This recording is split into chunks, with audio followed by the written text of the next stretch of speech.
friends, how are you? Welcome back to my channel. We'll explain how to use Facebook app step by step.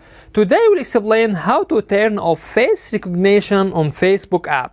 At first, what does it mean, face recognition? It's a new feature from Facebook that enable you if someone use your photo or video. This feature is not available for all people, also not available for all countries. Let me show you how can we do that.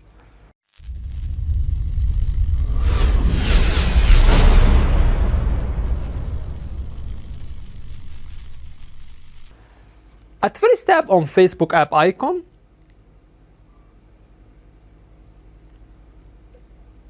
Then press on 3 horizontal line which shown on top right. Scroll down a little bit till we get setting and privacy. Then tap on settings. Scroll down a little bit till we get face recognition. Press on face recognition.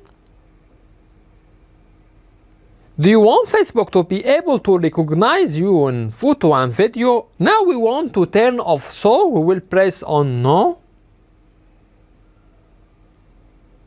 Now we turn off face recognition. Here we reach to the end of the video. In this video explain how to turn off face recognition on Facebook app. That's it. If you find that our content is helpful, you can support us by tap on subscribe. You can also press on bell and tap on all to get notification for all new videos. By the way, if you have any comments, please don't hesitate to write to us and we will do our best to respond to all comments as soon as possible. Thank you for watching and see you in next video. Bye bye.